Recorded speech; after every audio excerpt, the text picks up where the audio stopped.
Shashi sir, जो अभी मेघवाल साहब ने जिक्र किया कि इन सारे लोगों की ट्यून एक थी कि वार्ता बहुत शानदार रही। सर, ये शानदार वार्ता कौन सी होती है? या तो वार्ता सफल होगी या असफल होगी।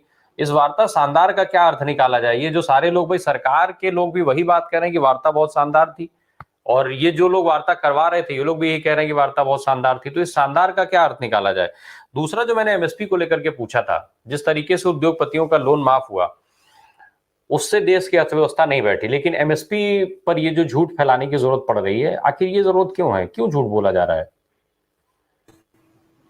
ये दोनों दोनों सवालों के जवाब एक दूसरे के साथ जुड़े हुए हैं। जब आप कहते हैं कि वार्ता शानदार हो गई, तो शानदार वार्ता यही होती है कि उसके जो मतलब है लोग अपने अपने हिसाब से निकाल लेते हैं। यहाँ पर तो ऐसा हो रहा है ना कि किसान आंदोलन के नेताओं को जैसे तैसे ठंडा करने की कोशिश हो रही है, ठीक है ना।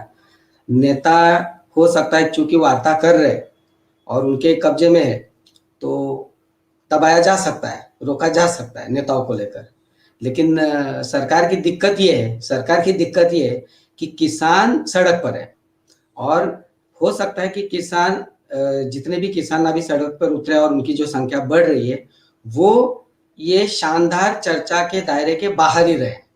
वो इस शानदार चर्चा को नहीं माने, क्योंकि ग्राउंड रियलिटी बहुत अलग है ना।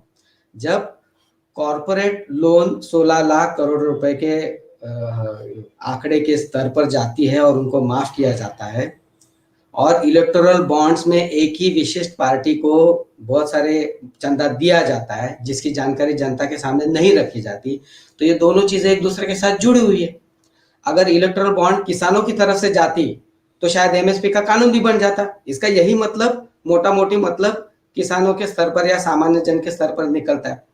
जो पैसा, जो चंदा औपचारिक रूप से मतलब व्हाइट में, और जो बहुत सारा पैसा ब्लैक में इस सरकार के पास जा रहा है, सत्ता के पास जा रहा है, उसके तहत नीतियां हो रही है, ये तो साफ साफ नजर आ रहा है।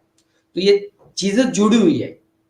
कॉर्पोरेट लोन का वेवर हो जाना, माफ कर देना, इलेक्टोरल बॉन्ड्स गैर कानूनी तरीके से, असंवैधानिक तरीके से इकट्ठा कर लेना, और किसान आंदोलन की मांगों को पूरा नहीं किया जाना, ये सारी तीनों चीजें एक दूसरे के साथ जुड़ी हुई है। ये जो प्रचार किया जा रहा है कि एमएसपी से अर्थव्यवस्था का बट्टाधार हो जाएगा, बैठ जाएगी। अब 16 लाख करोड़ रुपए देने से अर्थव्यवस्था को कितना बढ़ोतरी मिली, ये भी तो सरकार कभी बताए, कितना उसने मदद की है, तो उसके तो कोई आंकड़े नहीं आ रहे। हम ये कह रहे हैं कि भाई कृषि संकट अगर है तो कृषि संकट को हमको एड्रेस करना पड़ेगा। लेकिन आप देखिए, मोदी सरकार की एक नीति है, अभी उन्होंने जो हाल फिलहाल में भारत रत्न दिए ना, तो जैसे भारत रत्न दिया तभी हमको लगा था कि ये रत्न देने के बाद हमला होगा, वही हमला हो रहा है। किसान सरकार के साथ संघर्ष नहीं कर रहा है, सरकार किसानों के साथ संघर्ष कर रही है। बात दूसरी तरफ की है। आपने एक तरफ भारत रत्न दे दिया चौधरी चरण सिंह जी को, और जाटों के ऊपर हमले हो रहे हैं। ये तो ऐसे देखा जा रहा है। आपने स्वामीनाथन का कर दिया, लेकिन स्वामीनाथन का जो फॉर्मूला है जिसके साथ हमारे अपने मतभेद है एमएसपी को लेकर, कि चीजें उससे आगे जा चुकी है, हमको थोड़ा सा और गहराई में जाना चाहिए कृषि संकट को लेकर, लेकिन वो बहस बाद में कभी करेंगे। लेकिन जो मिनिमम है बात कि भाई इतना सपोर्ट प्राइस तो दिया जाए, उसकी भी गारंटी आप नहीं दे रहे, तो ये किस बात की मोदी गारंटी है? तो ये मोदी गारंटी और मोदी वाला जो चक्कर चल रहा है, इसका कोई मतलब नहीं बनता है। एक बात है, 19 नवंबर 2021 को जब हमने इसी पालघर में राकेश टिकैत को लेकर किसानों की महापंचायत भराई थी, जिसमें आदिवासी बड़ी संख्या में आए थे, हम जिस आंदोलन से जुड़े बुलेट ट्रेन वगैरह से, उसी दिन नरेंद्र मोदी जी ने उस कानून को, उनके 3 काले कानून को वापस ले लिया। तो माहौल एकदम बदल गया था देश भर का कि भाई ठीक है, किसानों की ताकत के कारण, किसानों के इतने बड़े संघर्ष के कारण नरेंद्र मोदी को भी थोड़ा झुकना पड़ा और उन्होंने काले कानून वापस ले लिए। अब वो काले कानून वापस लेते समय आपने एक एश्योरेंस दिया था, मतलब सरकार ने एक एश्योरेंस दिया था, जो एश्योरेंस दिया है उसको लागू करो, इतनी मांग लेकर वो दिल्ली की तरफ आना चाहते हैं। और आपने हरियाणा और पंजाब को भारत पाकिस्तान की बॉर्डर में तब्दील कर दिया है, ड्रोन से आप हमले कर रहे हो। और आप देखिए ये इसका जो चुनावी या समाज के भीतर का जो रिएक्शन है वो बहुत स्ट्रांग है। और ये वॉर मशीनरी है, जैसे इलेक्शन की ये मशीनरी है, वैसे वो वॉर मशीनरी के में तब्दील हो चुकी है भाजपा। आप ड्रोन से किसानों पे हमला करते हैं, क्या मतलब है इसका? और उसका जो जुगाड़ देखे, किसान आंदोलन से बहुत सारे तबकों को बहुत कुछ सीखना है कि आपने अगर ड्रोन से हमारे ऊपर हमले किए तो 5 रुपए की पतंग से भी आपके ड्रोन गिराए जा सकते हैं। इस पर मुझे एक किस्सा याद आ रहा है, जो दूसरे विश्व युद्ध के समय मार्शल जुको का जो किस्सा है कि जर्मन हमला जब जर्मनी ने, नाजी ने किया था, हिटलर ने सोवियत रशिया पर, तो वह इन्वेड करते गए, अंदर घुसते गए। फिर उनकी एक मीटिंग में बात ऐसे आई कि भाई जर्मनी बहुत अंदर घुस चुकी है और हम लोग कितना लड़ पाएंगे, हमारे पास मर्यादित संसाधन है, हमारी ताकत भी कम है। तो जुको के सामने वो शब्द आया था कि भाई जर्मनी को हराना बहुत मुश्किल है, क्योंकि वो वॉर मशीनरी। तो जुको का स्टेटमेंट था कि मशीनरी ना, मशीन्स कैन बी डिसमेंटल्ड। तो भाजपा अभी एक डिसमेंटल होने की शुरुआत हो चुकी है।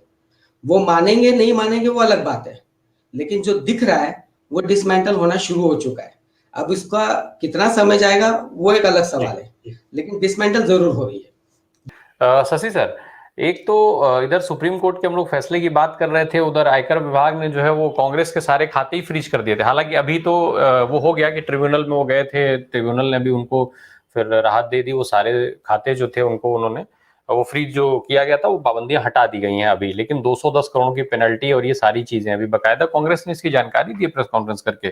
तो एक तरफ सुप्रीम कोर्ट ने उधर जो है चुनावी बॉन्ड, इलेक्टोरल बॉन्ड पे जो था वो रोक लगाया, दूसरी तरफ कांग्रेस पार्टी जो वही इंडिया गठबंधन में अगर देश की बात करें तो भाई देशव्यापी पार्टी कांग्रेस है, और कहीं ना कहीं सीधे सीधे प्रहार करने की कोशिश हुई देखा जाए इसको तो, कि भाई ना पार्टी के पास फंड रहेगा ना पार्टी चुनाव लड़ पाएगी, तो बजाय तोड़ने के सबसे सीधा ऑप्शन ये है कि आप इन्हीं को समेट दीजिए। नहीं, ऐसा है ना, हम लोग 2014 के चुनाव के समय बहुत हुआ भ्रष्टाचार, बहुत हुई महंगाई की मार, हाँ अब की बार मोदी सरकार, ये घोषणा हमने 2014 में बहुत सुनी। तब परसेप्शन में ये आया था कि देश में सबसे ज्यादा भ्रष्ट और सबसे ज्यादा काला धन किसी के पास है तो वो कांग्रेस पार्टी के पास है। अब भाजपा ही औपचारिक रूप से सबूत पेश कर रही है कि कांग्रेस इस देश की गरीब पार्टी बन गई, और जो 2014 में सबसे प्रामाणिक पार्टी और उनके प्रामाणिक नेता थे, ईमानदार नेता थे, वो खुद अभी सबूत दे रहे इलेक्टोरल बॉन्ड के माध्यम से कि वो सबसे भ्रष्ट पार्टी है, क्योंकि सबसे अमीर पार्टी तो भाजपा बन गई। तो ऐसा क्या जादू चलाया 10 साल में आपने कि जिससे आप एक ईमानदार पार्टी के रूप में उभर आए, सबसे अमीर पार्टी के रूप में उभर आए, और ऐसा क्या बेवकूफी वाला काम कांग्रेस ने करा कि कांग्रेस सबसे गरीब पार्टी बन गई? अगर उनके पास इतना सारा पैसा था तो कहाँ गया वो सब? तो कुल मिलाकर अब ये लोग समझ रहे हैं कि खेल क्या चल रहा है। भाजपा ने ये मतलब इनकम टैक्स के माध्यम से ये जो कांग्रेस का फंड फ्रीज करने का काम किया, वो मैं कहूंगा कि सबसे बेवकूफी वाला काम है।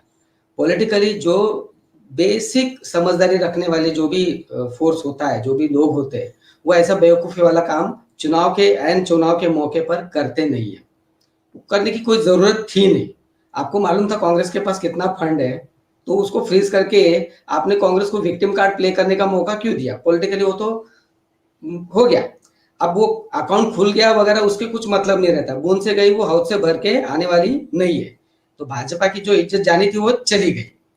अब इसके दूसरे मायने निकलते कि आप सारे कांग्रेस और अन्य विपक्ष दलों के घरानों के बड़े बड़े नेताओं को और उनके घरानों को, राजनीतिक घरानों को अपने पार्टी के भीतर ले लेना। सारे भ्रष्टाचार के आरोपी 2014 के पहले के उन सारे भ्रष्ट नेताओं को अपने पक्ष में ले लेना, अपने साथ जोड़ देना। हर कॉन्स्टिट्यूएंसी में माइक्रो मैनेजमेंट करके, आपने पिछली बार अगर 62 करोड़ रुपया पार्टी ने खर्चा किया था, तो इस बार अगर आप 100-150 करोड़ रुपया खर्चा करने की तैयारी कर रहे हो, ये जो बातें हैं, ये बातें यही दर्शाती है कि मोदी एक अकेला भारी वाला जो डायलॉग था वो अकेला हो चुके, और हो सकता है शायद वो पार्टी के भीतर भी अकेले होते जा रहे। मैं तो भाजपा के जो आइडियोलॉजिकली कमिटेड ईमानदार कार्यकर्ताओं से अपील करना चाहता हूं आपके माध्यम से कि आप एक राजनीतिक दल हो, आप एक माफिया का झुंड, आप माफिया नहीं हो, आप माफिया का ग्रुप नहीं हो, या आप कोई कॉर्पोरेट पार्टी भी नहीं हो, आप एक ideological committed cadre based party हो। आपको एक पॉलिटिकल पार्टी की तरह व्यवहार करना चाहिए। अपने ही किसानों पे बमबारी करना यह आपको शोभा नहीं देता। तो कहीं ना कहीं भाजपा के भीतर भी जो थोड़े बहुत बचे कुचे राजनीतिक कार्यकर्ता है, उनको आज आगे आना पड़ेगा। क्यों? क्योंकि बाहर की परिस्थिति पूरी तरह से भाजपा के खिलाफ जा चुकी है। ईवीएम मैनेज होगा ये हर बच्चा जानता है, लेकिन इस बार अमित शाह की लफ्ज अगर इस्तेमाल करूं तो बटन इतने जोर से दबाया जाएगा कि करंट मोदी को लगेगा। ये भी होने वाला है। इस बार इतना आसान नहीं है। इस बार देखिए आप, पूरा एक संघर्ष के फेज में लोग आ चुके हैं। लोग अभी कंप्लेंट नहीं कर रहे। कंप्लेंट लोग अपनों से करते हैं कि भाई आप ये गलत करो, ऐसा मत करो। अब लोग आगे आ चुके हैं कि आप सुनने वाले नहीं हो तो आपको सुनाएंगे।